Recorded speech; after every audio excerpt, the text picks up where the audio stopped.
So, good morning, everyone. Welcome to Study Close. Welcome to the daily newspaper analysis of 8th of March 2021. अलग अलग newspaper से important articles का discussion करेंगे हम लोग इस पर्टिकुलर वीडियो के अंदर। इस वीडियो को आप लोग डेली करंट अफेयर का वीडियो भी बोल सकते हो, क्योंकि यहाँ पर हम लोग इंपॉर्टेंट करंट अफेयर्स का डिस्कशन करने वाले हैं।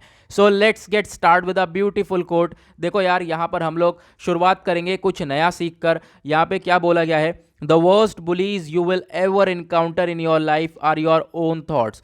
जो भी सबसे खराब चीज़ होगी आपकी लाइफ में, जिससे भी आप टकराओगे, वो आपकी खुद की सोच होगी, वो आपके खुद के थॉट्स होंगे।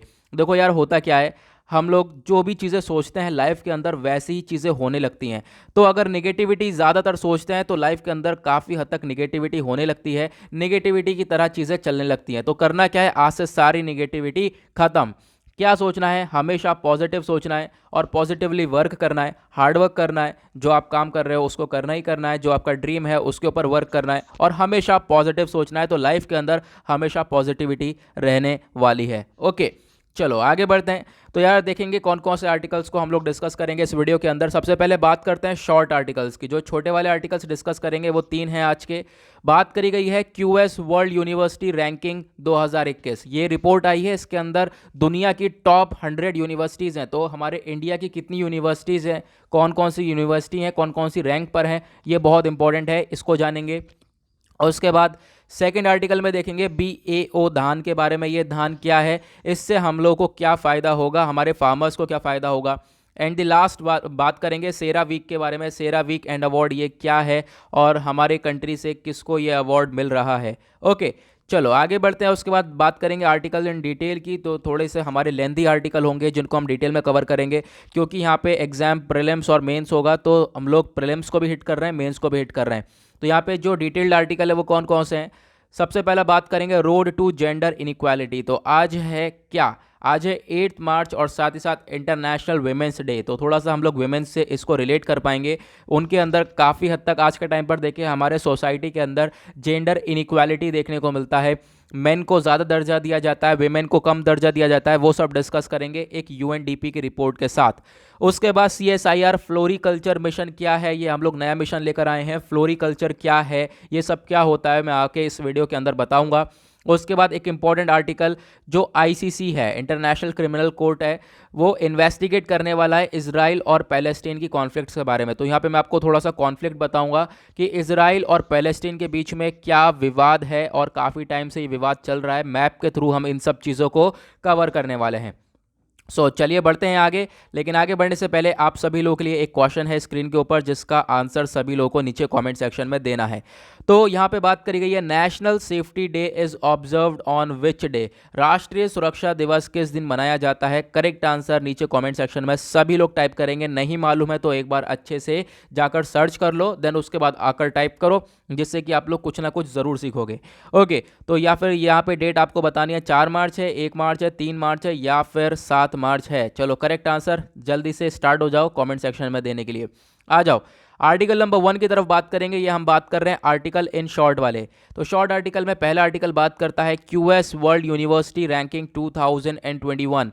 तो यहाँ पे आप देख पाओगे टॉप 100 यूनिवर्सिटीज़ को लाया गया है। वर्ल्ड के अंदर कौन कौन सी टॉप 100 यूनिवर्सिटीज़ हैं, लेकिन यहाँ पे जो मैंने चार्ट लगा रखा है ये सिर्फ और सिर्फ टॉप 10 का है। तो टॉप 10 के अंदर सिर्फ आपको ध्यान रखना है टॉप 3 के अंदर कौन कौन सी यूनिवर्सिटीज़ आ रही हैं। दुनिया के अंदर टॉप बेहतरीन 3 यूनिवर्सिटी कौन कौन सी हैं? पहली है MIT जो कि USA के अंदर है, स्टैनफोर्ड यूनिवर्सिटी USA के अंदर, हार्वर्ड यूनिवर्सिटी USA के अंदर। तो तीनों USA की हैं, बस इतना ध्यान रखो, ज़्यादा नहीं जाना। अब आगे बात करेंगे इंडिया की कौन कौन सी यूनिवर्सिटीज़ हैं। चलो यहाँ पे आप लोग देख पाओगे, हम बात करेंगे इंडिया की IITs, Indian institute of technology अब की बार एंटर कर चुके हैं टॉप 100 के अंदर। तो दुनिया में टॉप 100 यूनिवर्सिटीज़ में से हमारे भारत की IIT बॉम्बे है, जिसने 49 पोजीशन को ग्रैब कर रखा है। IIT दिल्ली है जिसने 54 पोजीशन को ग्रैब कर रखा है। IIT मद्रास 94 पोजीशन पर है। तो ये 3 तो IITs हो गए। साथ साथ एक IISc भी है, यानी इंडियन इंस्टीट्यूट ऑफ साइंस भी है, जो बैंगलोर में है। तो यहाँ पर इसने अपनी पोजीशन 92nd को सिक्योर कर रखा है। तो अब की बार टॉप 100 के अंदर हमारे आप कह सकते हो इंडिया की 4 यूनिवर्सिटीज़ हैं जो कि अपनी पोजीशन को ग्रैब कर चुकी हैं। उसके बाद बात करें तो इसमें एम्स भी अब की बार all India institute of medical science, AIIMS की पोजीशन है 248। और JNU भी है, जवाहरलाल नेहरू यूनिवर्सिटी, इसकी पोजीशन है 159 और यूनिवर्सिटी ऑफ दिल्ली की पोजीशन है 252। तो यहाँ पर आप लोग देख पाओगे ये सारे हमारे आप कह सकते हो ये जो नीचे वाली हैं ये टॉप 100 के बाहर हैं, लेकिन टॉप 100 के जो अंदर हैं वो ये कुछ 4 यूनिवर्सिटीज़ हैं। ओके, आगे बढ़ते हैं हम लोग नेक्स्ट आर्टिकल की तरफ। उन 4 यूनिवर्सिटीज़ का नाम ध्यान रखना, आपसे क्वेश्चन बन सकता है। सेकंड आर्टिकल के बारे में बात करेंगे, BAO धान के बारे में। ये कुछ धान इस तरीके से है, ठीक है। अब यहाँ पे हुआ क्या है, ये जो धान है ये इंडिया के एक्सपोर्ट को काफ़ी ज़्यादा बढ़ा सकता है, इंडिया को एक्सपोर्ट को और ज़्यादा पावर दे सकता है, क्योंकि ये धान काफ़ी बेनिफिट है, काफ़ी बेनिफिशियल है, इसके अंदर बहुत सारे न्यूट्रिशंस पाए जाते हैं। लेकिन अगर हम बात करें जो राइस एक्सपोर्ट पोटेंशियल है, अभी हमने पहली बार ये USA को भेजा है और उसके बाद देखेंगे क्या रिस्पॉन्स होने वाला है, और ऑब्वियस ही बात है यहाँ पे रिस्पॉन्स इसका बढ़िया ही होने वाला है। अब अगर हम बात करें आयरन रिच रेड राइस, इसको रेड राइस बोला गया है, तो आप लोग देख पाओगे यहाँ पर ये राइस की फोटो है, तो रेड राइस बोला गया है, इसके अंदर आयरन भरपूर पाया जाता है। अब ये उगता कहाँ पे है, देखो उगाया कहाँ पे जाता है, ये इंपॉर्टेंट क्वेश्चन बन जाता है। तो ब्रह्मपुत्र वैली जो कि आसाम के अंदर है वहाँ पे ये उगाया जाता है। इसके अंदर किसी भी तरीके का केमिकल का इस्तेमाल नहीं किया जाता। जो राइस की वैरायटी है इसको आप लोग बोल सकते हो यहाँ पे, ये जो BAO धान है जो अभी हमने पिक्चर में देखा था, ये आसाम में रहने वाले लोग अपने खुद को ये फूड की तरह इस्तेमाल करते हैं, खुद ये लोग काफ़ी हद तक खाते हैं इस राइस को। और इस रेड राइस की ग्रोथ से क्या हो सकता है, आने वाले टाइम पे फार्मर की इनकम के अंदर इंक्रीमेंट देख सकते हैं। ऑब्वियस ही बात है, अगर लोगों को पसंद आएगा तो वो उसको और ज़्यादा ऑर्डर करेंगे, हम लोग एक्सपोर्ट करेंगे, इससे हमारे किसान लोगों की जो इनकम है वो इंक्रीमेंट होती रहेगी, वो इंक्रीज होती रहेगी। नेक्स्ट आर्टिकल, थर्ड आर्टिकल बात करता है सेरा वीक के बारे में। तो जो हमारे प्राइम मिनिस्टर है नरेंद्र मोदी जी, इन्होंने अवार्ड को रिसीव किया है, वीडियो कॉन्फ्रेंसिंग के थ्रू एक अवार्ड रिसीव किया है 5 मार्च को, और वो अवार्ड है CERA week global energy environment leadership award at Cambridge energy research associates. तो यहाँ पर आप कह सकते हो इस सेरा वीक का अवार्ड रिसीव किया है। क्या होता है ये, तो हम लोग आगे डिस्कस करेंगे इसके बारे में। सबसे पहले सेरा वीक के बारे में जान लेते हैं। सेरा की फुल फॉर्म क्या होती है, इसकी फुल फॉर्म है Cambridge energy research Associates Week. तो ये सप्ताह मनाया जाता है। तो इसको फाउंड किसने किया था, इसको फाउंड कब करा गया था, इसको खोजा गया था 1983 में, और किसके द्वारा, बाय डॉक्टर डैनियल यर्जिन के द्वारा। और आप कह सकते हो इसको ऑर्गेनाइज करा जाता है हॉस्टन के अंदर, हॉस्टन जो कि USA के अंदर आप लोगों को मालूम होगा, और जो है हमारे प्राइम मिनिस्टर भी हॉस्टन के अंदर गए थे, आप लोगों को मालूम होगा इस चीज़ के बारे में, ठीक है। तो यहाँ पे बेसिकली बात करी गई है, जो हॉस्टन है, ये हॉस्टन कहाँ पर है, टेक्सास के अंदर एक सिटी है, सिटी इन टेक्सास है, टेक्सास होता है ना, टेक्सास के अंदर यहाँ पे कह सकते हो शहर है हॉस्टन। अगर हम बात करें यहाँ पर, तो जो है हम लोग कहाँ पे थे, हाँ यार, इसको ऑर्गेनाइज करा जाता है हॉस्टन के अंदर, और इसको हम लोग ऑर्गेनाइज कर रहे हैं लगभग 1983 से, काफ़ी टाइम से हम लोग लगातार इसको ऑर्गेनाइज कर रहे हैं। और यहाँ पे कंसीडर करा जाता है वर्ल्ड का प्रीमियर एनुअल एनर्जी प्लेटफॉर्म इसको बोला जाता है, दुनिया के अंदर सबसे उच्च दर्जा दिया जाता है। सेरा वीक 2021 जो है अगर हम बात करें, तो ये अब की बार जो 2021 के अंदर परफॉर्म करा गया है वो 1 मार्च से 5 मार्च तक जो है इस सप्ताह को सेलिब्रेट करा गया है। अब इस अवार्ड के बारे में बात करें, तो ये जो सेरा वीक ग्लोबल एनर्जी और एनवायरनमेंट का लीडरशिप अवार्ड है, इसको लाया गया था 2016 के अंदर। अभी तक हम लोग क्या करते थे, इस सेरा वीक एनर्जी को हम लोग सेलिब्रेट करते थे, पूरा सप्ताह हम लोग मनाते थे। नाउ अब यहाँ पर अवार्ड लेकर आ चुके हैं। अब इसमें अवार्ड किसको दिया जाता है, जो भी लीडर हो, ठीक है, लीडर हो जो कि अच्छे से लेकर चलता हो। अगर हम बात करें ग्लोबल एनर्जी को या एनवायरनमेंट को, जो पर्यावरण को अच्छे से लेकर चलता हो, उसकी ग्रोथ के ऊपर काम करता हो, ठीक है। जो ग्लोबल एनर्जीज़ हैं, जैसे कि हमारा आप कह सकते हो सोलर एनर्जी हो गया, सूर्य की किरण का हम लोग जो एनर्जी डेवलप करते हैं, सोलर एनर्जी हो गया, विंड एनर्जी हो गया, तो ये सब चीज़ें हो गई, इन तरह की चीज़ों के ऊपर फोकस करता हो, तो ऐसे लीडर को हम लोग जो है ये अवार्ड देते हैं। तो यहाँ पे चूज़ करा गया है हमारे प्राइम मिनिस्टर को। ओके, आई होप आप लोग को ये आर्टिकल क्लियर हो गया होगा ना। उसके बाद आते हैं थोड़ा आर्टिकल इन डिटेल की तरफ। तो यहाँ पे थोड़े से ये बड़े आर्टिकल हैं। तो जो पहला आर्टिकल है यहाँ पे बात करी जा रही है रोड टू जेंडर इनइक्वालिटी। तो ये UNDP की रिपोर्ट है, तो इसके बारे में हम लोग डिस्कस करने वाले हैं। तो देखो आज यार इंटरनेशनल वुमेंस डे है, उससे आप लोग रिलेट कर सकते हो, और ये आर्टिकल डाउन टू अर्थ का है, तो आप लोग देख पाओगे काफ़ी इंपॉर्टेंट ये सोर्स भी बन जाता है हमारे करंट अफेयर्स के लिए। न्यूज़ के अंदर क्यों है, तो ये एक UNDP की रिपोर्ट है जिसकी फुल फॉर्म है यूनाइटेड नेशन डेवलपमेंट प्रोग्राम। तो इसकी नई लेटेस्ट रिपोर्ट आई है और उस रिपोर्ट का नाम है protecting women's livelihood in times of pandemic, यानी कोरोना वायरस के टाइम पर हम लोग किस तरीके से वेमेन को प्रोटेक्ट कर सकते हैं उसके बारे में बताया गया है। और जो जेंडर इक्वालिटी है उसके ऊपर बात करी गई है। ठीक है, यानी कि आज के टाइम पर अगर हम देखें तो जेंडर इनइक्वालिटी देखने को मिलती है, यानी कि वेमेन को और मेन को अलग अलग तरीके से ट्रीट करा जाता है, तो उसके बारे में डिस्कशन करा गया है इस रिपोर्ट के अंदर। अब ये सारी चीज़ें आई हैं इंटरनेशनल वुमेन्स डे सेलिब्रेशंस के ऊपर, तो उसके ऊपर हम डिस्कस करेंगे। पहले तो यार देखो, सोसाइटी के अंदर वेमेन को मेन को ज़्यादा इंपॉर्टेंस दी जाती है और वेमेन को कम इंपॉर्टेंस दी जाती है, ये हमेशा से सोसाइटी के अंदर देखने को मिला है। अब अगर हम बात करते हैं कुछ की पॉइंट्स की, तो जेंडर इनइक्वालिटी के बारे में बात करेंगे। सबसे पहले तो यार क्या इनइक्वालिटी देखने को मिलता है, क्या भेदभाव देखने को मिलता है दोनों के अंदर। देखो, वेमेन के बारे में बात करें तो वेमेन ज़्यादा काम करती हैं as compare to the man. तो यहाँ पे बताया गया लगभग 2.4 जो 2.4 आवर्स हैं वो ज़्यादा वर्क करती हैं मैन से, लेकिन फिर भी उनको इतना ज़्यादा पेमेंट नहीं मिलता। ऑब्वियस सी बात है, लोगों की थिंकिंग है ये, आप कह सकते हो बड़े बड़े जॉब्स में भी अगर हम बात करें वेमेन जाती हैं तो उनको सैलरी जो पेमेंट वगैरह होती है वो काफ़ी हद तक कम मिलती है as compare to the man, है ना। ऐसा यहाँ पे देखने को मिलता है। उसके बाद काफ़ी सारी डिस्क्रिमिनेटिव पॉलिसीज़ होती हैं, जैसे कि उनको कोई कंपनसेशन वगैरह नहीं दिया जाता। सोचते हैं यार वेमेन है, क्या क्या कंपनसेशन दिए, ठीक है, केयर बेनिफिट्स नहीं मिलते, इक्वली पेमेंट नहीं मिलती है, और कोई अगर लीव वगैरह चाहिए तो वो लीव नहीं मिलती है। तो ऐसी ऐसी सिचुएशन देखने को मिलती हैं। तो इस तरीके का जेंडर इनक्वालिटी देखने को मिल जाता है हमारी सोसाइटी के अंदर। लेकिन उसके बाद अगर हम बात करें कोविड-19 की, तो कोविड-19 से भी काफ़ी हद तक इफ़ेक्ट पड़ा है अगर हम बात करें इन चीज़ों के ऊपर। और अगर हम बात करें तो आज के द हिंदू में भी एक एडिटोरियल भी आया है इस चीज़ को लेकर ही, जो कि हम लोग यहाँ पर डिस्कस कर रहे हैं। वेमेन काफ़ी ज़्यादा अफेक्टेड हैं इन सब चीज़ों से।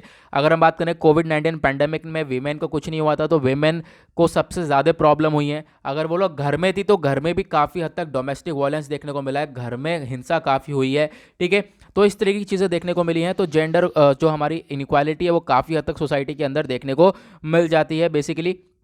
उसके बाद अगर हम बात करें कुछ प्रपोजल्स हैं, यानी क्या क्या करना चाहिए हम लोगों को। करने के लिए है एक काम, टेम्पररी बेसिक इनकम। देखो, एक छोटी मोटी एक इनकम प्रोवाइड करवा दें वेमेन को, तो उससे बहुत बेनिफिट मिल सकता है, खासकर जब कोई दिक्कतें आएँ, जैसे कि आज के टाइम पर कोरोना वायरस पैंडेमिक देखने को मिला।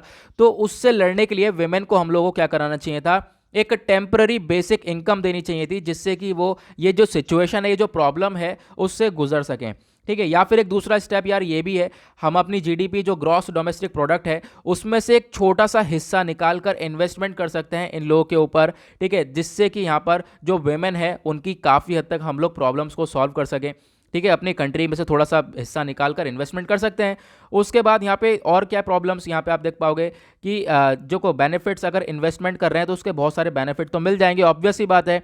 लेकिन आप देखोगे जो इन्वेस्टमेंट मतलब कि एक तरीके से हम लोग वेमेन को एम्पावर कर रहे हैं, उनको पावर दे रहे हैं, उनके ऊपर पैसा लगा रहे हैं, वेमेन के हाथ में पैसा आ रहा है, ठीक है, मनी आ रहा है, तो कहीं ना कहीं से उनके पास पावर भी जनरेट होगी, उनके इंडिपेंडेंट डिसीजन होंगे, किसी से आप कह सकते हो खुलकर वो डिसीजन ले सकेंगी मनी के रिगार्डिंग, ठीक है। लिवलीहुड्स काफ़ी इंप्रूव होगा, लाइफ काफ़ी इंप्रूव होगी। तो ये सारी चीज़ें हो सकती हैं अगर हम लोग काफ़ी हद तक चीज़ें, एक हम छोटे से स्टेप से जो है वेमेन को काफ़ी हद तक सपोर्ट कर सकते हैं।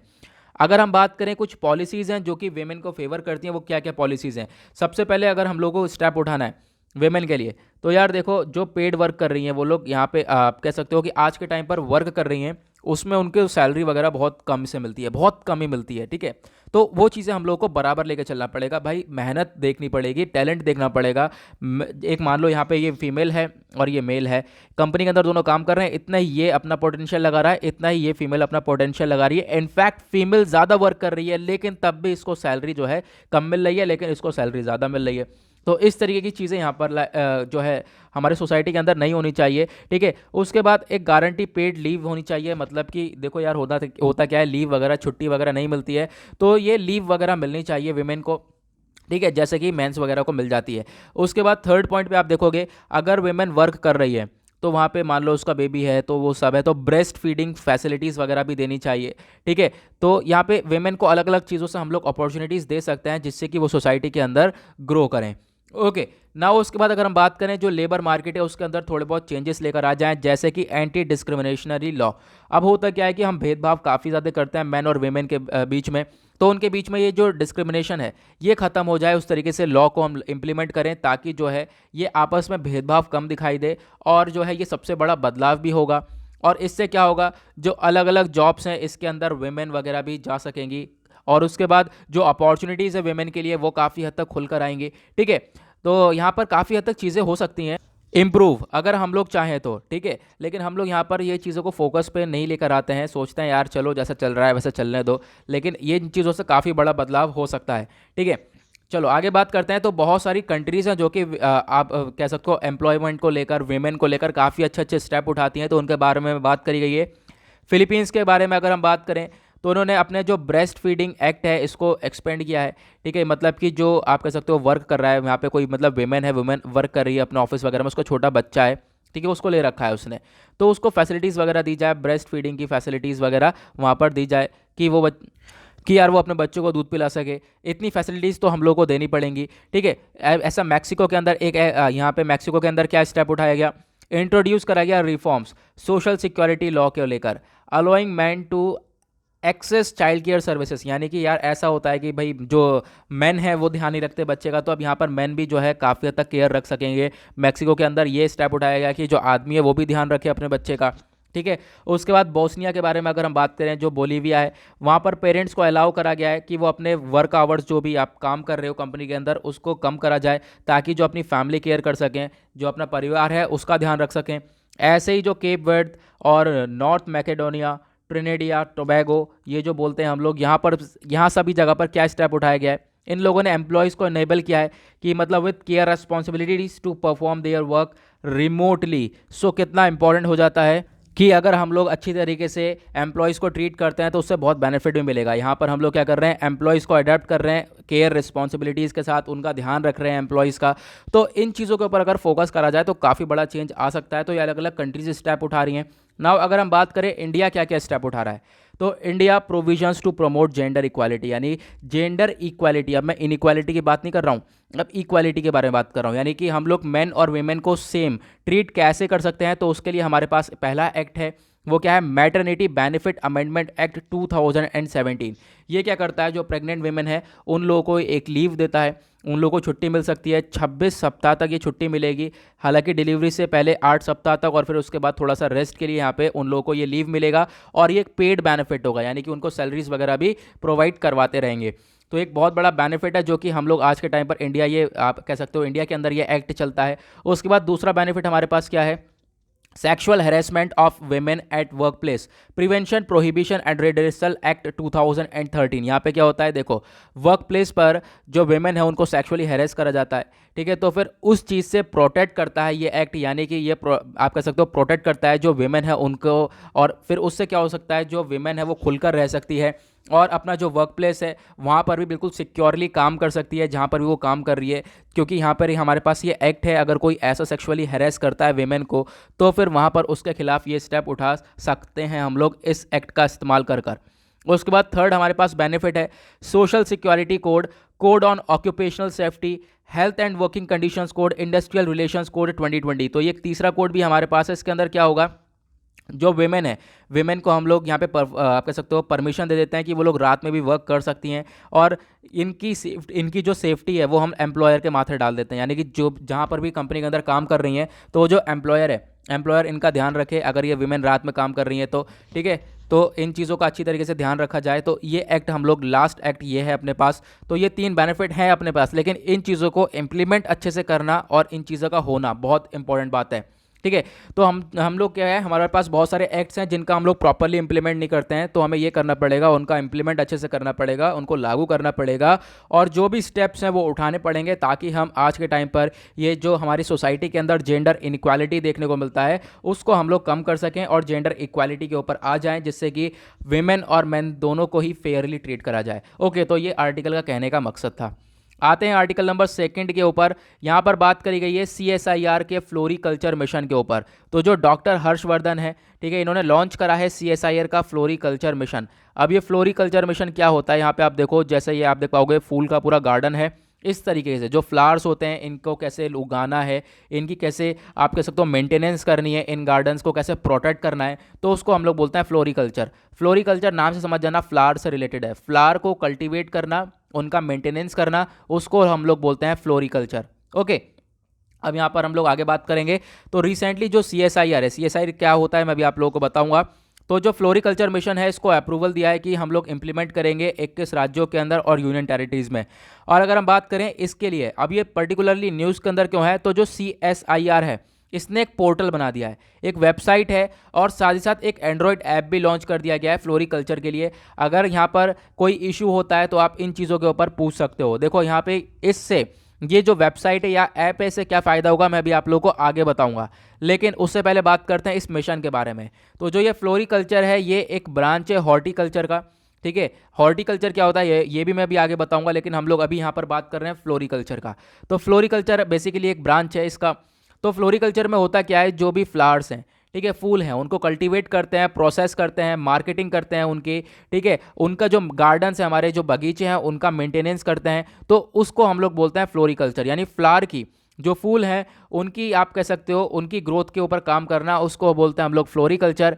इन द मिशन, ये जो मिशन है फ्लोरिकल्चर मिशन, इसके अंदर जो अवेलेबल नॉलेज होगी वो कहाँ पे बेस्ड होगी, CSIR के अंदर। CSIR क्या है, council of scientific and industrial research, जो कि रिसर्चेस वगैरह करते हैं। अगर हम बात करें इंडिया के अंदर जो फ्लोरिकल्चर मार्केट है उसका क्या रेट है, तो जो फ्लोरिकल्चर मार्केट है आज के टाइम पर आप कह सकते हो 2018 का डेटा बताया गया है, ये लगभग हुआ करता था 15,700 करोड़ रुपए का।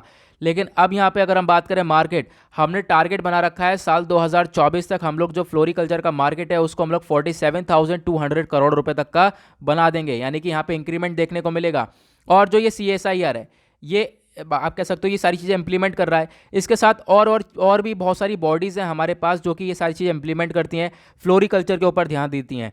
तो वो बॉडीज़ कौन कौन सी आप देख पाओगे, Indian council of agricultural research, Khadi and village industries commission, APEDA and TRIFED. तो ये सारी बॉडीज़ हैं हमारे पास भी, इनिशिएटिव्स हैं जो कि काफ़ी हद तक ध्यान रखते हैं इन सब चीज़ों का, इन मिशन की तरफ काम करते हैं। नाउ अब इस मिशन का फ़ायदा क्या होगा, इस फ्लोरिकल्चर से फ़ायदा क्या होगा। पहली बात तो भाई इनकम बढ़ेगी, पैसा बढ़ेगा। कैसे, देखो नर्सरीज वगैरह होती हैं, आप लोग देखते होंगे जहाँ पे काफ़ी ज़्यादा पेड़ पौधे होते हैं, तो नर्सरी वगैरह कहलाता है। घर पे भी आप लोग अपने पेड़ पौधे लाते होंगे नर्सरी से, ठीक है। तो यहाँ पे क्या होता है, एम्प्लॉयमेंट वगैरह, रोज़गार जनरेट हो जाता है, क्योंकि फ्लोरिकल्चर से रोज़गार जनरेट होता है, फार्मिंग होती है, एंटरप्रेन्योरशिप होती है, फिर व्यापार भी देखने को मिलता है इन फूल पौधों का। तो फिर इससे काफ़ी हद तक जो पैसा है, इनकम है, वो बढ़ जाती है। उसके बाद दूसरा सिग्निफिकेंस क्या है, जो क्लाइमेट डाइवर्सिटी होती है भाई, आज के टाइम पे अगर हम बात करें हमारे यहाँ क्लाइमेट डाइवर्सिटी बहुत देखने को मिलती है, ठीक है। यानी कि आप देखोगे मतलब कभी बारिश कभी धूप, इस तरीके का जो क्लाइमेट है हमारा चेंज होता रहता है। लेकिन उसके होने के बावजूद भी हम लोग क्या कर सकते हैं, आराम से इस फ्लोरिकल्चर को उठा सकते हैं, इस फ्लोरिकल्चर को कर सकते हैं, फ्लावर्स वगैरह को उगा सकते हैं।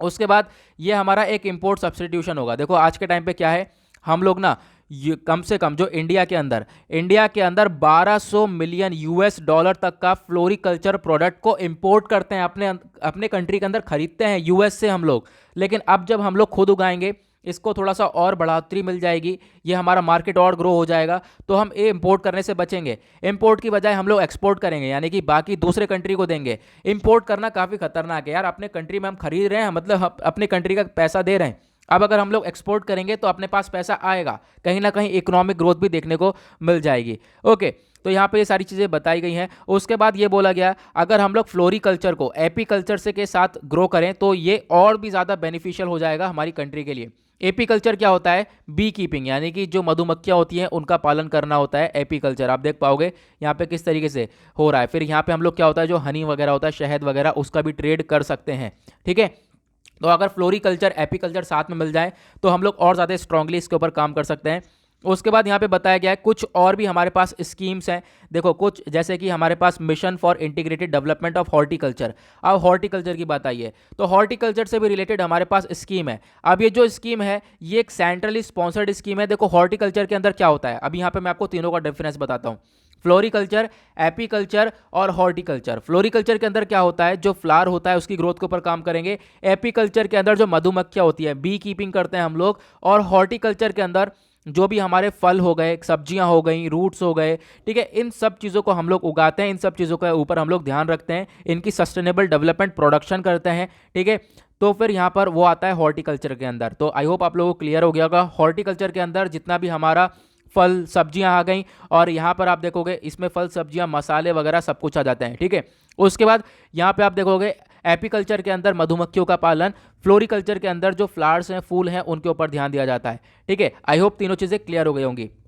नाउ अगर हम बात करें ये जो CSIR का ये पोर्टल है, इस पोर्टल से क्या फ़ायदा होगा। ये जो वेबसाइट है इस पे आप लोग काफ़ी सारी चीज़ें, जो भी आपको प्रॉब्लम्स वगैरह है वो सबमिट कर सकते हो, आपकी प्रॉब्लम का समाधान निकाला जाएगा इस पोर्टल की तरफ। ठीक है, उसके बाद अगर हम बात करें ये जो काउंसिल ऑफ साइंटिफिक और इंडस्ट्रियल रिसर्च है जिसने ये पोर्टल जारी करा है, ये जो वेबसाइट जारी करी है, तो इसका संगठन कब हुआ था, इसका गठन कब हुआ था, तो इसको एस्टेब्लिश करा गया था हमारी भारत सरकार के द्वारा सितंबर में 1942 में। ये एक ऑटोनॉमस बॉडी है और ये किसके अंडर में आती है, ministry of science and technology के अंडर में आती है, ये आपको ध्यान रखना है। और ये जो बॉडी है इसकी ये रैंक करती है, आप कह सकते हो it has been rank first in the Nature Ranking Index 2020। Nature Ranking Index जो 2020 का था उसके अंदर इस बॉडी का पहला स्थान था और ये अपने रिसर्च और डेवलपमेंट के बारे में जानी जाती है। इसमें ये जो बॉडी काफ़ी हद तक खोज करती है चीज़ों के ऊपर कि क्या क्या नई नई चीज़ें हम लोग को मालूम चल सकती है हर पर्टिकुलर थिंग के बारे में। ओके, चलो आगे बढ़ते हैं। आज का लास्ट आर्टिकल बात करता है आईसीसी इन्वेस्टिगेट कर रहा है into Israel Palestine war crimes में। द हिंदू का आर्टिकल आप लोग देख पाओगे, जो इंटरनेशनल क्रिमिनल कोर्ट है उसने तय किया है कि अब वो वहाँ पर आप कह सकते हो इन्वेस्टिगेशन करेगा, कहाँ पर जो ये पैलेस्टीन और आप कह सकते हो इजराइल के बीच में कॉन्फ्लिक्ट देखने को मिलता है। हुआ क्या था, चलो मैं आपको पहले एक मैप के थ्रू क्लियर करता हूँ, फिर उसके बाद यहाँ पर हम लोग बात करेंगे। ये मैप देख रहे हो आप, इस मैप में आप लोगों को देखने को मिलेगा ये है इजराइल। इजराइल से इधर देखोगे जॉर्डन, इधर हो गया इजिप्ट और इधर देखने को मिलेगा मेडिटेरेनियन सी। अब ये इजराइल हो गया। अब इजराइल के साथ हम लोगों ने बात करी है, दूसरी कंट्री कौन है, पैलेस्टीन। अब पैलेस्टीन जो ये पिंक कलर का एरिया है उसको हम लोग बोलते हैं पैलेस्टीन। ठीक है, अब यार यहाँ पे ध्यान से ये बात सुनना, इजराइल ने ना काफ़ी हद तक चीज़ों के ऊपर कब्जा कर रखा है, पैलेस्टीन के ऊपर भी एक तरीके से कंट्रोल कर रखा है। और यहाँ पे आप देखोगे गोलन हाइट, ये सीरिया को बिलोंग करता था गोलन हाइट, लेकिन इजराइल ने इसको भी ऊपर भी कब्जा कर रखा है। तो काफ़ी हद तक चीज़ें हैं जो कि इजराइल ने इनके ऊपर कब्जा कर रखा है, कंट्रोल बना रखा है। तो आपस में इनके बीच में लड़ाइयाँ देखने को काफ़ी हद तक मिलती हैं। तो उसी लड़ाइयों को रिजॉल्व करने के लिए आईसीसी ने यहाँ पर क्या बोला है कि ये लोग अब स्टेप उठाएंगे, आगे जाकर इन्वेस्टिगेशन करेंगे। तो जो इंटरनेशनल क्रिमिनल कोर्ट है इसने लॉन्च कर दिया है investigation into the war crimes. कहाँ पर, पैलेस्टीन टेरिटरीज। देखो जो पैलेस्टीन की काफ़ी सारी टेरिटरीज हैं जो कि इजराइल ने कब्जा कर रखा है उसके ऊपर, जैसे कि वेस्ट बैंक और गाजा स्ट्रिप हो गया। इजराइल ये हो गया, इजराइल ने कहाँ पर कब्जा कर रखा है, वेस्ट बैंक। ये आप देख पाओगे, ये जो वेस्ट बैंक वाला एरिया है इसके ऊपर कब्जा कर रखा है। और गाजा स्ट्रिप ये वाला एरिया है पिंक वाला, यहाँ पर भी इजराइल ने अपना कब्जा कर रखा है ना। तो अगर हम देखें तो कब्जा तो कर रखा है, लेकिन आपस में इनके बहुत ज़्यादा भिड़त भी होती है, आपस में लड़ते भी रहते हैं ये लोग। इजराइल ने गोलन हाइट को कवर कर रखा है, जो सीरिया आप कह सकते हो कब्जा कर रखा है इसके ऊपर, जो सीरिया को बिलोंग करता है। मैंने अभी आप लोगों को दिखाया था गोलन हाइट कहाँ पर है। ठीक है, उसके बाद आप देख पाओगे वेस्ट बैंक गाजा स्ट्रिप को भी यहाँ पे अपने कब्जे में कर रखा है। अगर हम बात करें इस चीज़ को लेकर इन्वेस्टिगेशन हो रही है, क्यों, 2014 के अंदर एक वॉर देखने को मिल गया था, छोटा सा, यानी मतलब थोड़े दिन का वॉर हो गया था आपस में इनके, पैलेस्टीन और गाजा के बीच में। तो यहाँ पे अब जाकर इसका स्टेप उठाया जा रहा है, जो आईसीसी है, इंटरनेशनल क्रिमिनल कोर्ट। ठीक है, तो यहाँ पे आप देख पाओगे जो आईसीसी है इसका आज के टाइम पर बोर्ड आप कह सकते हो पैलेस्टीन जो है एक मेंबर बन चुका है, पैलेस्टीन यहाँ पर आईसीसी के अंडर में आता है। अब आईसीसी इंटरनेशनल क्रिमिनल कोर्ट जो है स्टेप उठाता है किसके लिए, जो भी कंट्री आईसीसी के अंडर में आती है उसके खिलाफ यहाँ पे स्टेप उठाता है, उसके लिए यहाँ पे स्टेप उठाता है। ठीक है, अगर कोई भी दिक्कत आती है तो आईसीसी वहाँ पे अपनी जांच वगैरह कर सकता है, जो भी कंट्री आईसीसी के अंडर में आती है। ये आईसीसी क्या होता है मैं भी आप लोगों को आगे बताऊंगा। काफ़ी सारी कंट्रीज़ ने मिलकर इस इंटरनेशनल क्रिमिनल कोर्ट को बनाया है कि अगर कोई भी कंट्री के बीच में मुद्दा उठता है तो वो सीधा सीधा इस इंटरनेशनल क्रिमिनल कोर्ट के अंदर लेकर जाएंगे।